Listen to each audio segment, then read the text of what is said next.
and a font in which a lecture would be given. Lantern lectures they were, he said, but as the screen was too large for the projector and the lamp too weak for the size of the hall, the images thrown were intelligible neither to the lecturer nor to those present. And a quarter of an hour before the appointed time, there was always doubt as to whether anyone would come to this particular lecture, and people then would filter in. We thank you for being here.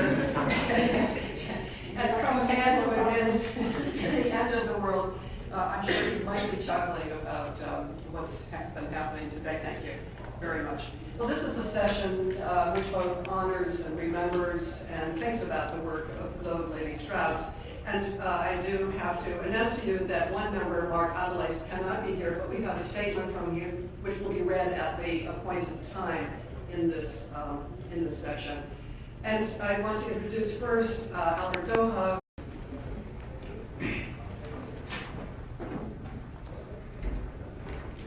Thank you for giving me the privilege to work on this commemorating session on Lévi-Strauss' legacy.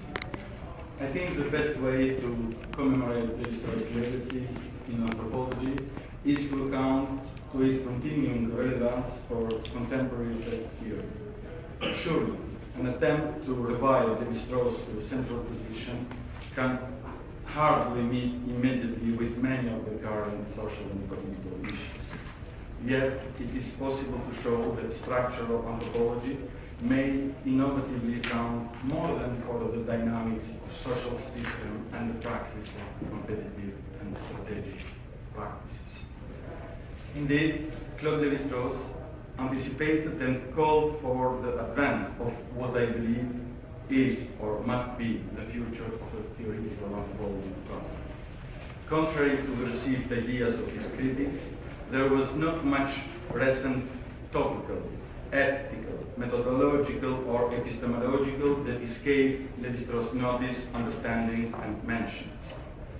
As I showed several times elsewhere, in his writing, we can find the seeds of a new epistemology and a new ethics involving a set of new assumptions and procedures for the acquisition of knowledge, a new approach to methodology, and a new global awareness.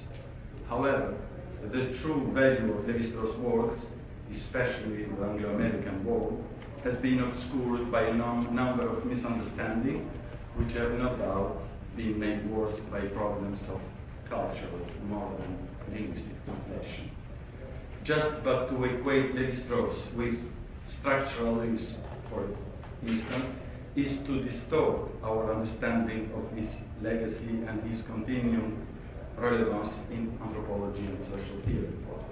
As I show elsewhere, revisiting the old debate between Derrida and Lévi-Strauss on the place of writing, we must legitimately ask to what extent, in the popular imagination at least, a version of structuralism invented retrospectively by post-structuralists has become substituted for the real thing. Not only Lévi-Strauss' original approach to history, but above all, his actual theoretical and epistemological contribution to general knowledge and the humanism of structural anthropology as a human science are seemingly neglected and rarely appreciated, if not deliberately misconstrued, despite the fact that they are essential aspects of Lévi-Strauss theory. Some of these aspects could lay strong claim to having mapped within anthropology the philosophical parameters of an increasing preoccupation with issues of political concern and engagement in the post-colonial era, as well as with issues of contextualization and reflexivity in the face of the declining coherence of meta-narrative and ground theory. To the extent of the impact of the new form of humanism initiated by structural anthropology, as I showed elsewhere, Lévi-Strauss used structural argument coherently and correctly to analyze the cultural order, and at the same time, he recognized the transient character of disorder by means of entropy, irreversibility, and not surprisingly, deconstruction and self-reflexivity. Lévi-Strauss theory may be forwarded as a workable methodology in helping us to build innovative anthropological approaches to history, agency, culture, and society. Actually, a more closely arced and clearly defined theoretical framework, more than anything else, the theoretical concept, the theoretical project inspired by the canonical formalization in the structural analysis of myth can show that structural anthropology is also intimately concerned with processes of social conflict, change, praxis, and agency, which seems to be neglected by the essential aspect of Lévi-Strauss theory.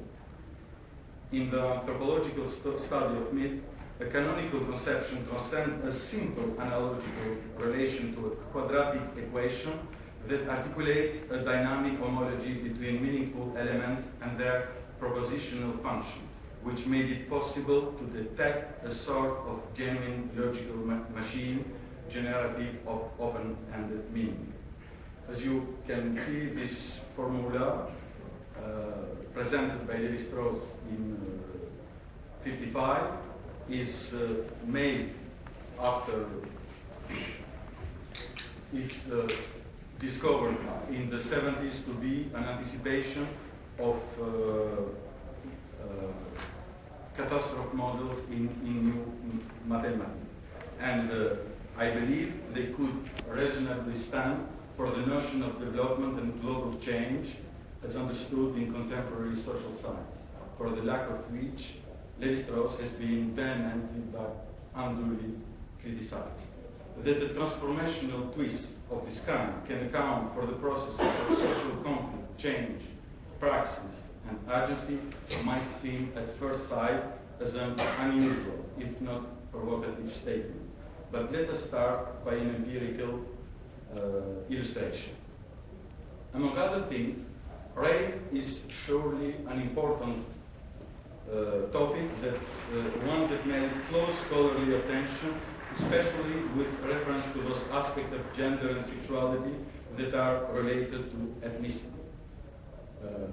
How ordinary men can become rapists may involve a number of different approaches, ranging from medical anthropology and various sex drive, behavioral, and many other approaches. But I am interested here in to show how rape became efficient as a weapon of ethnic cleansing. One way of approaching the dimension of rape during the sinisterly notorious ethnic conflict in former Yugoslavia has been to explain them against the cultural background, among other things, using concept of blood ideology and family honor. We know, for example, that Albanian society has been depicted in such a way, most famously in the well-known novel by Albanian novelist Ismail Karadet, titled Broken Age. And this structure and this concept has been very destructive, leading to a generalized blood feuding, at least in Albanian society. I can agree with this interpretation insofar as the politically destructive intention of rape was undoubtedly to eliminate the adverse community through its own self-destruction as social and ethnic group, indeed through the introduction of shame and disgrace as a social pollution that should bring necessarily the disorder and breakup of social system and group in its totality. Typically at war, such a social pollution and in such an analysis, honor is reified as a moral system instead of being considered as a political resource. In this sense, such characters as shown in The Broken April may be good for fiction, but you can hardly find them in the real life. There is no and has never been such honor-bound people in Albanian society, nor honor values are essentially linked to Albanian culture. I would suggest a description against kinship structure and ideologies. A description and not an explanation.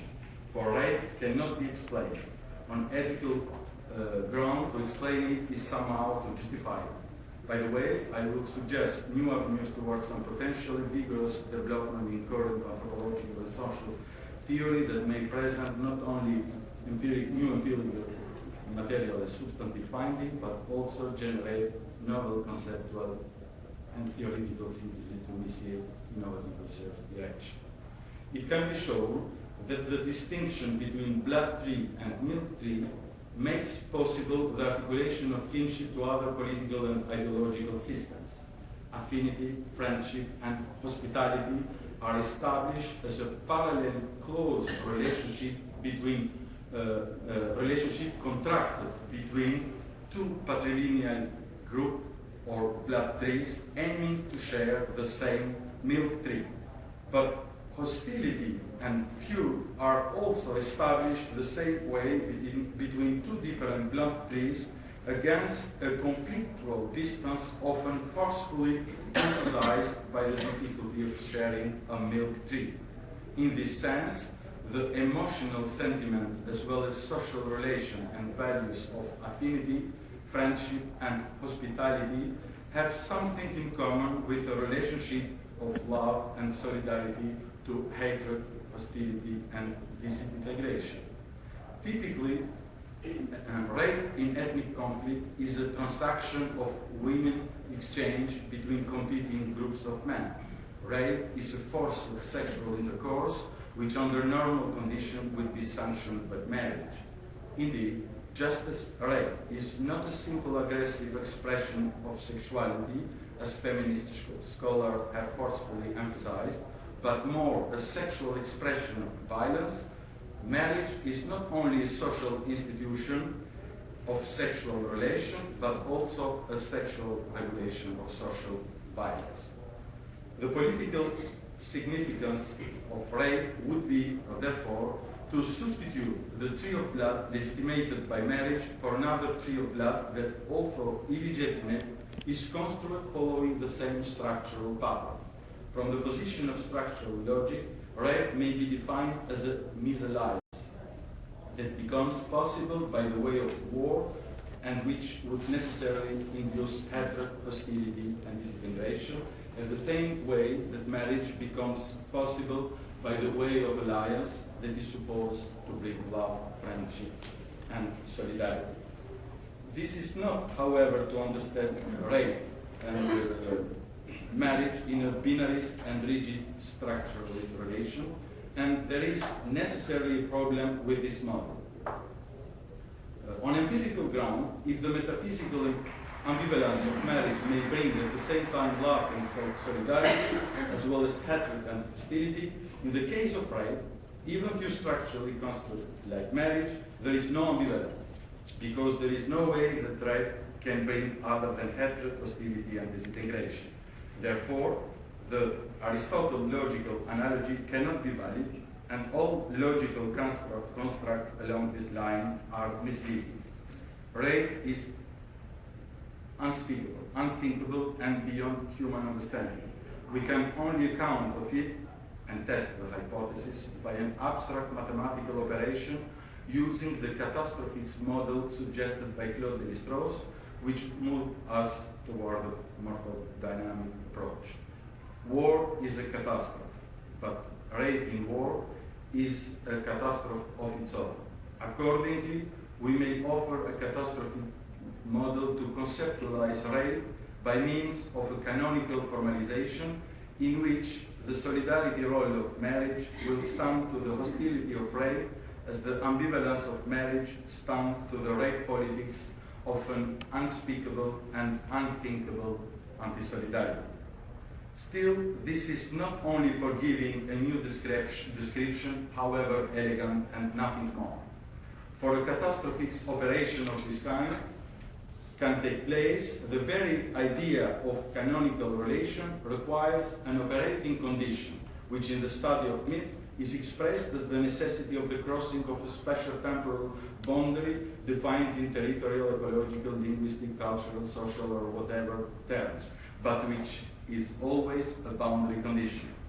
The catastrophic operation that requires a boundary condition of this kind is claimed by Lévi-Strauss to show that a series of various variation inherent in the myth of a given people cannot be looked without passing by myth belonging to another people, which are in a relation of inverse transformation with the former. Eventually, I believe the requirement of a boundary conditioning canonical formalization can anticipate the very politics of an ideological agency and discursive practice, for the lack of which structural analysis has been undeservedly disregarded, but which, in the case of ethnic race, is provided by the increasing role of traditionalist and nationalist discourses that burst moral order and social morphology, precisely by bringing to the fore the destructive values of honor ideology. This makes it possible afterward for ethnicity to get converted into nationalist consciousness, for this consciousness to become organized, and for organized nationalists to become militarist, masculinist, misogynist, racist, violent, and so on. Actually, for understanding how the sinisterly efficient politics of race become possible, it is necessary to know how nationalist project may mobilize the traditional discourse toward social construction of gender and war, indeed engendering the war itself, relying on an assumed and reified moral order and group ideology. I don't have time to continue, but I think this kind of analysis may help us to construct in further application to understand how identity shifting, reflexivity, fluidity, hybridity, liquidity, and the like may be accounted for instead of positing, taking for granted ambiguity.